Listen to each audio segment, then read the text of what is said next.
4 अमीर देवरानियों ने गरीब बहू का मनाया जन्मदिन। राधा अपने नए ख्वाबों को लेकर अमन से शादी करके ससुराल में बहुत सपने लिए गृह प्रवेश करती है। गरीब होने के बावजूद भी बड़े प्यार से ससुराल वाले उसका आदर सत्कार करते हैं।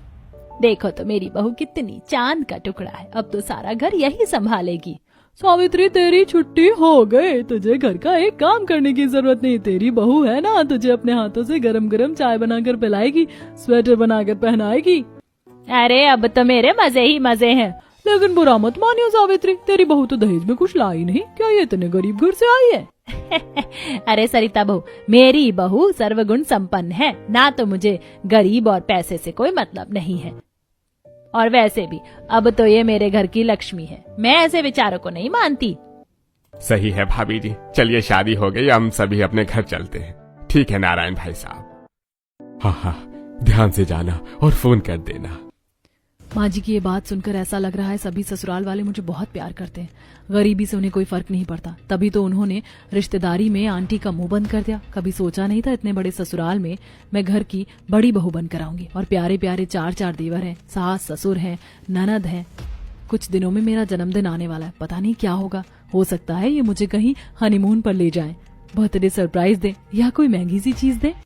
अरे भाभी, किन ख्यालों में खो गई हो? भैया कब से अंदर चले गए, आप भी आ जाओ। हाँ हाँ। सभी लोग अपने अपने कमरे में चले गए थे। राधा भी चली जाती है, पति से बात करने की कोशिश करती है लेकिन वो सो जाता है। अगली सुबह खूब बन ठन कर राधा शाही पनीर, कढ़ाई पनीर, मलाई कोफ्ता, पूरी, कचौड़ी, चावल, गाजर का हलवा इत्यादि तैयार करती है, जिसकी खुशबू पूरे घर क्या मोहल्ले में फैल गई थी। खाना तो रेडी हो चुका है। मैं बिना खुशी के मारे ठंडे पानी से ही नहा कर आ गई और अब इतनी ठंड लग रही है कि क्या बताऊं। शुक्र है सारा खाना बन गया, टेबल पर लगा देती हूँ। राधा एक एक करके सारा खाना डाइनिंग टेबल पर लगाती है, जिसे खाकर ससुराल वाले अरे ये क्या कर दिया चाप में, इतनी बड़ी बड़ी लौंग कौन डालता है, और दालचीनी का स्वाद भी आ रहा है। अरे बहू पूछ लेती है सब खाना बनाने से पहले, आगे से ऐसा मत करना। सॉरी पापा जी, मुझे पता नहीं था कि आप ये नहीं खाते। कोई बात नहीं, मैं और भी सब्जी बनाई हूँ, आप ये खा लीजिए। कढ़ाई पनीर इसमें नहीं है। ओहो, ये भी अच्छी नहीं लग रही है। कैसा खाना बनाया है भाई? बहुत सोबर खाना है भाभी। वही तो, क्यों तुझे खाना बनाना नहीं आता? बस एक गाजर का हलवा ही ठीक लग रहा है। क्या बात कर रही हो मम्मी पापा, अच्छा तो खाना बनाया है, बस ये पापा को लौंग दालचीनी नहीं अच्छी लग रही है। हाँ, बाकी तो ओवरऑल सारा खाना भाभी ने बहुत बढ़िया बनाया है। चुप करो तुम दोनों, तुम्हें खाने के बारे में कुछ पता है? मुझसे ज्यादा पता है। कोई बात नहीं माँ जी, आप मुझे बता देना कि कैसे खाना बनता है, मैं अब से वैसे ही मसाला डालकर खाना बनाया करूंगी। ठीक है, जा गर्म पूड़ी लेकर आ। और गाजर का हलवा भी गरम कर लो, ठंडा हो गया है। अब राधा गरम पूड़ी और गाजर का हलवा दे जाती है। जैसे वो सबके खाना खाने के बाद खुद खाने बैठती है, तब सावित्री, अरे राम रे, अरे मेरे पाँव में बहुत दर्द हो रहा है। अरे ओ कुलक्षणी गरीब नवाज, कब से आवाज दे रही हूँ, आती क्यों नहीं है?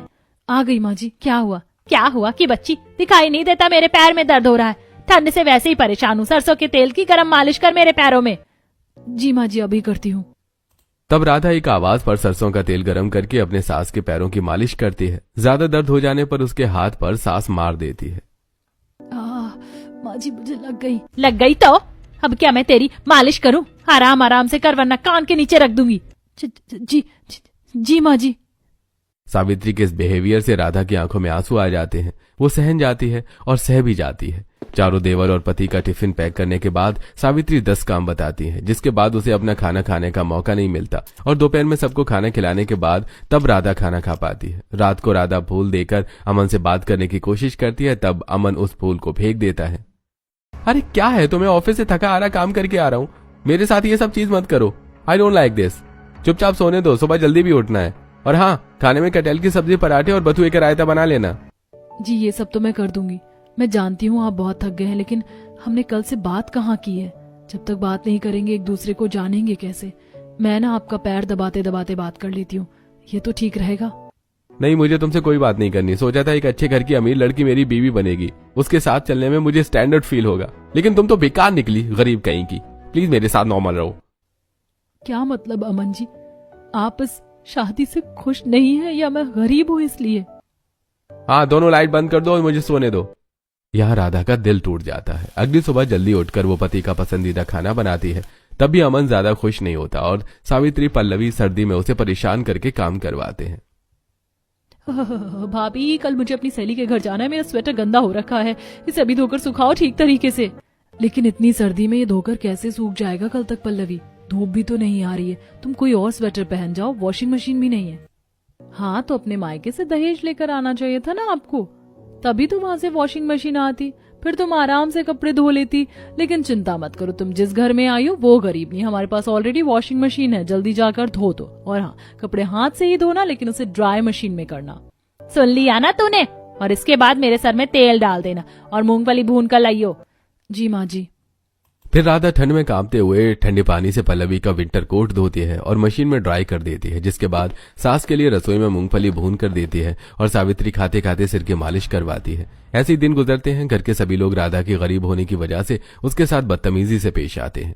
घर का सारा काम करवाते हैं, बेचारी ठिठुरती बहुत है। वहीं पति कभी कभी अपना काम निकलवाने के लिए उससे प्यार से पेश भी आ जाता था, जिससे राधा के मन में एक उम्मीद सी थी। एक बार सास एक तरफ बेटी का स्वेटर दिलाती है, लेकिन बहू को शॉल तक नहीं दिलाती। शादी के 15 दिन बाद उसका जन्मदिन आता है। भले इतने दिन में ससुराल में जो भी हुआ वो सब एक तरफ, और कल मेरा ससुराल में पहला जन्मदिन है वो एक तरफ। मुझे पूरा विश्वास है तो जरूर मेरे लिए गिफ्ट लेकर आएंगे, और माँ जी पापा जी ने कुछ सोचा होगा। कल का दिन मेरे लिए बहुत खास होने वाला है। भगवान जी मुझे खूब सारा आशीर्वाद देना। अब सो जाती हूँ। फिर राधा सो जाती है। अगले दिन जल्दी उठकर नई साड़ी पहनकर, सुंदर से जेवर पहनकर, पाठ पूजा करके, आंखों में नई चमक उम्मीद के साथ राधा खाना बनाती है। आखिर आज उसका जन्मदिन जो था, लेकिन तभी राधा कितनी धीमी है तू, अभी तक चाय नाश्ता क्यों नहीं लेकर आई, और आज इतना बन ठन कर लाल परी बनकर कहाँ जाने को बैठी है? बस माँ जी ला ही रही थी मैं आपके लिए ब्रेड पकौड़े, धनिया की चटनी और भी बहुत कुछ बनाया है। आशीर्वाद दीजिए माँ कि आज मेरा जन्मदिन है। ओहो, तभी इतना महारानी बनकर घूम रही है, लेकिन तू इस घर में नौकरानी ही रहेगी, समझी? अब जाकर नाश्ता लगा दे। राधा को सावित्री की बातों का एक बार फिर बुरा लगता है। वो जैसे ही रसोई में जाती है कि नंद देखकर, अरे भाभी आज तो बड़ी सज धज रही हो, कोई खास दिन है क्या? अच्छा तुम जैसे लोगों के भी जन्मदिन होते हैं क्या? जाओ जाओ रसोई में जाओ और ठंड में गरम गरम पकौड़े बनाकर खिलाओ, यही आपका जन्मदिन है। राधा के गले में शब्द अटक गई।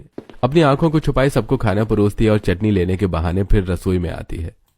मैंने सोचा था आज के दिन तो माँ जी मेरी गरीबी का मजाक नहीं उड़ाएंगे और ना ही पल्लवी, लेकिन मैं गलत थी। जानने के बावजूद भी उन्होंने मुझे विश नहीं किया, पर क्या पता ये सब नाटक कर रहे हो, शाम तक शायद कुछ हो जाए। अगर माँ जी कोई तोहफा नहीं लाई तो ये तो लाए ही होंगे। राधा ससुर को खाना परोसते हुए पैर छूती है। ठीक है, जीती रहो, खुश रहो। अरे वाह भाभी, क्या बात है, आज तो आप बहुत सुंदर लग रही हो, कोई खास बात? हाँ, आज भाभी का ससुराल में पहला जन्मदिन है, जोर शोर से मनाना चाहिए।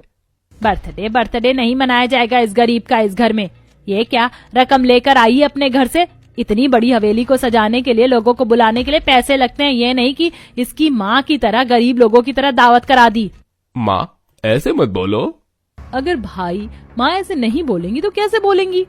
अरे बड़ी सी पार्टी नहीं करते, छोटी सी पार्टी तो कर ही सकते हैं, आखिर भाभी का पहला जन्मदिन ससुराल में है। जब मैंने बोल दिया कि कोई पार्टी नहीं होगी, मतलब कोई पार्टी नहीं होगी, ना छोटी बड़ी ना मोटी पतली।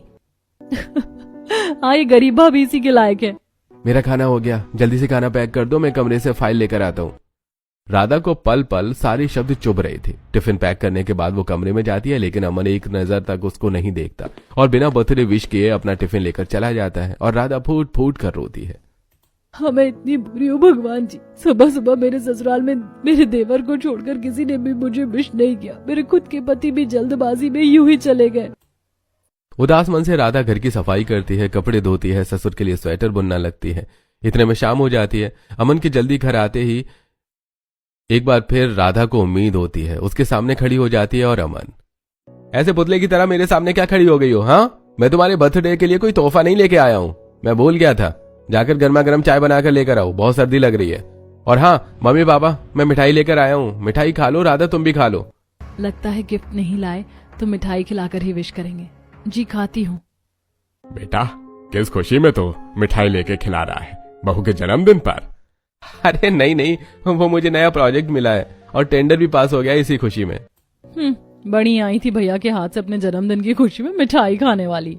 बस ये सब देखने के बाद उस रात वो अपने कमरे में चुपचाप रोती रही और सिर्फ रोती रही और 2 घंटे में सोकर फिर उठ जाती है। सब कुछ भूलकर नौकरानी की तरह अपने ससुराल में काम करती रहती है। सिर्फ देवर ही थे जो कभी कभार उसे खुश कर दिया करते थे या उसकी परवाह करते थे, वरना घर में सब ऐसे ही थे। 2 साल बीतने के बाद जल्द ही चारों देवर का रिश्ता अमीर घर की लड़कियों से जुड़ जाता है। घर में शादी की चहल पहल होने लगती है, लेकिन ससुराल वाले जेठानी को कामों में उलझा कर रखते हैं। वो इस वक्त ढेर सारी मिठाई बना रही थी। अरे ओ कमबख्त, अभी तक तुझे 5 मिठाई तैयार नहीं हुई और बाहर मेहमानों के लिए चाय पकौड़े कौन भेजेगा? बस माँ जी ला रही हूँ, ठंड हो रही है ना, लड्डू बन नहीं पा रहे, जल्दी जम रहा है और चाय भी बन गई है, बस पकौड़े सेक कर ला रही हूँ। आप मेरी थोड़ी सी मदद के लिए पल्लवी को भेज दीजिए।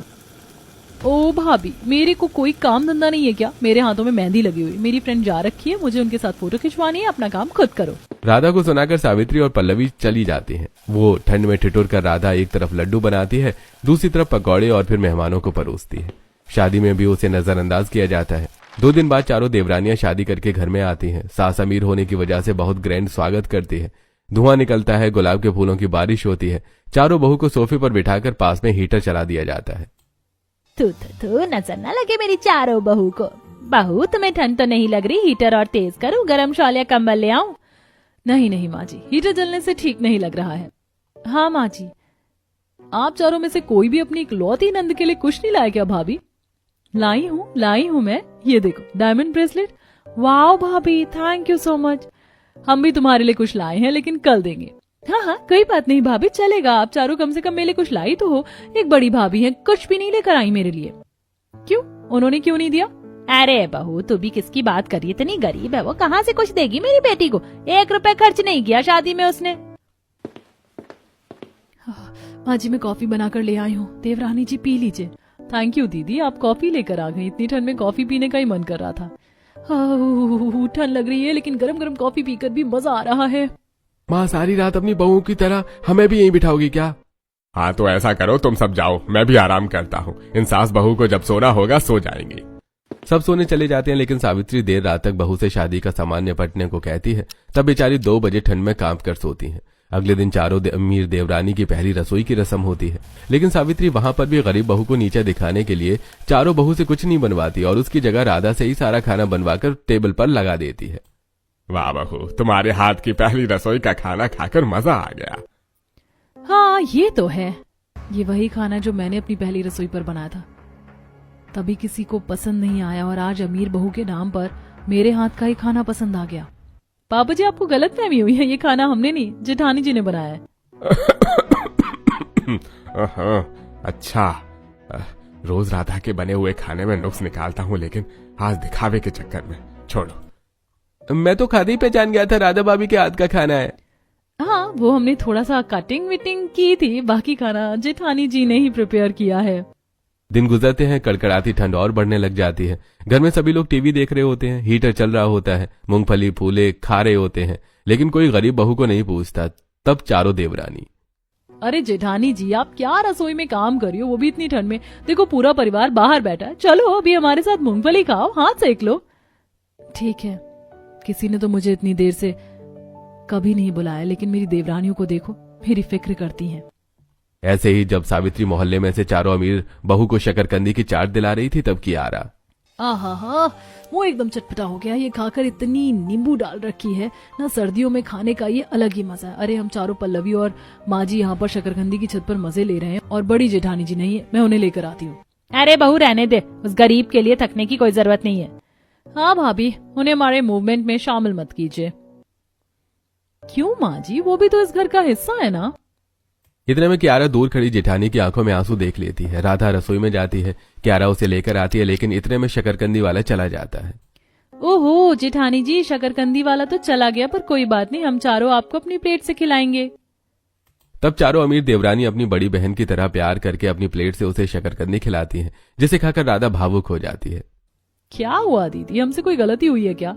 अरे नहीं, तुम्हारा प्यार देखकर मेरी आंखें भर आईं। इतना प्यार ससुराल में कभी किसी ने नहीं किया ना। कोई बात नहीं जेठानी जी, हम तो है ही। देख रही है पल्लवी, ये चारों देवरानी गरीब बहू से कितना चिपक रही हैं। चिपकने तो माँ, आप आग में घी डालने का काम करो, बाकी सब अपने आप हो जाएगा। इस तरह माँ बेटी चारों अमीर देवरानी और जेठानी के बीच गलतफहमी पैदा करने की कोशिश करती है, लेकिन ऐसा हो नहीं पाता। चारों अमीर देवरानियां हमेशा अपनी जेठानी को घर में मेहनत करता हुआ और अपमान सहता हुआ पाती हैं। तब धीरे धीरे आरुषि किचन में मदद करनी शुरू कर देती है।